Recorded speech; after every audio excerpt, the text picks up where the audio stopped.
गेल्या काही दिवसांपासून सोलापुरातल्या मार्कडवाडीची जोरदार चर्चा सुरू आहे। ईव्हीएमला विरोध करून बॅलेटवर मतदान घेण्याची मागणी मार्कडवाडीनं केलेली आहे। इतकंच नाही तर बॅलेटवर थेट मतदान घेण्याचा निर्णय देखील घेतला। पोलिसांनी प्रशासनाने मार्कडवाडीमध्ये जमावबंदी लागू केली आणि या सर्व घडामोडींनंतर शरद पवारांनी मार्कडवाडीला भेट दिली, ग्रामस्थांसोबत चर्चा केली, त्यांनी जाहीर सभा देखील घेतली आहे। मार्कडवाडीमध्ये नेमकं काय घडलेलं आहे पाहूयात।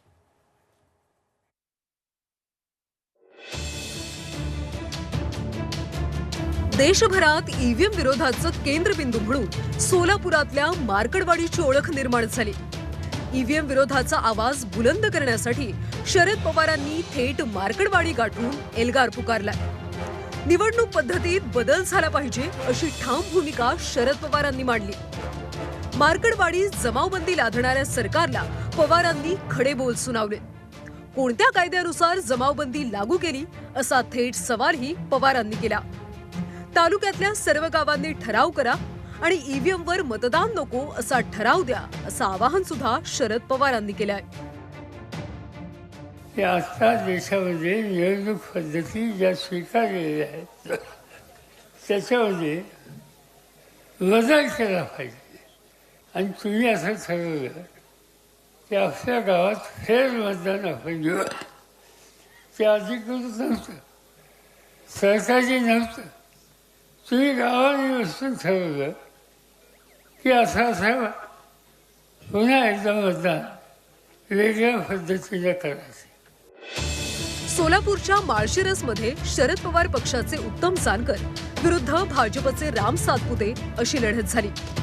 या जोरदार लढाईत जानकरांचा विजय झाला, मात्र मतदारसंघातल्या मार्कडवाडी गावातून अपेक्षित लीड मिळाला नाही। गावानं मतदान करूनही घोटाळा झाल्याचा संशय व्यक्त करण्यात आला आणि ईव्हीएम विरोधी आंदोलनाची सुरुवात झाली। या पुढे जाऊन आमदार उत्तम जानकरांनी शरद पवारांसमोरच थेट राजीनामा देण्याची घोषणा केली।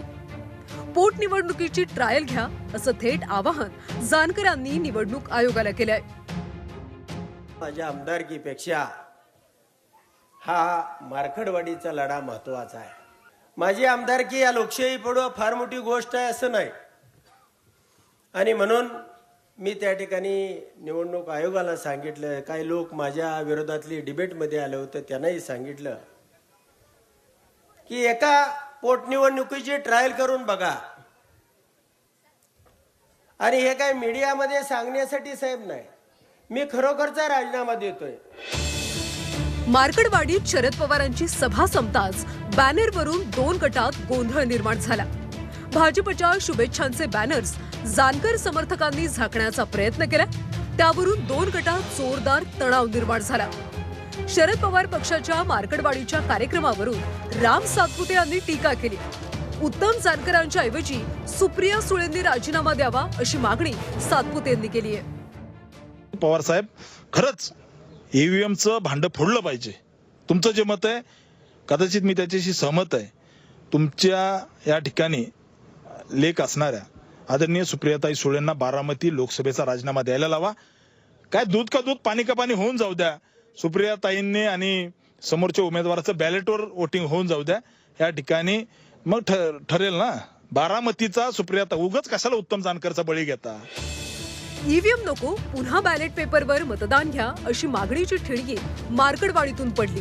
विरोधी पक्षाच्या नेत्याला गावातून इतकी मतं मिळूच शकत नाही असा दावा मार्कडवाडीच्या ग्रामस्थांचा आहे। लाडकी बहीणसारख्या योजना आणल्या तरी गावातल्या महिला मतदान करणार नाहीत अशी आक्रमक भूमिका मार्कडवाडीतल्या ग्रामस्थांनी घेतली आहे। अशी मतं का मोहर गेली म्हणून आम्हाला लढायचं होतं, म्हणून शिना आम्ही म्हणलं की फिरून मतदान करायची, पण आम्हा महिलासनी आमच्या इथल्या गावातल्या लोकांनी दमदी गेली, मग सगळं बंद झालं। कुणाला दिलं पैसे तर कुणाला नाही तर निम्यार्ध्या गाळल्या तशाच महाग कागदपत्र नाही ती इथली पोस्टातली खाती काढा तिथली काय आयर करतात का आम्हाला आमचंच घेऊन आम्हाला आमच्या खिशात घालतात। लाडकी बहीण दिली म्हणजे योजना काढली, त्यांना ती खुर्ची गाठायची होती म्हणून भाजपची त्यांनी मुद्द्याचं फक्त त्याच्यासाठी लाडकी बहीण योजना काढली। आमच्यावर अन्याय झालाय, कारण आमदार साहेब प्रत्येक वेळेस उभा राहतात, तेव्हा ते लीडनेच येतात आणि ह्या वेळेस असं कसं झालं ही शंका आहे, त्यामुळे ही शंकेचं निरसन झालंच पाहिजे। मार्कडवाडीतल्या ईव्हीएम विरोधाची ठिणगी आता देशभरात पसरू लागली। त्यामुळे बॅलेट पेपरवर मतदान घेण्याच्या मागणीनं पुन्हा जोर धरलाय. येत्या काळात शरद पवारांच्या पक्षाकडून या मुद्द्याचं लोण किती पसरवलं जातं हे पाहणं महत्वाचं आहे. ब्युरो रिपोर्ट, झी 24 तास, मुंबई.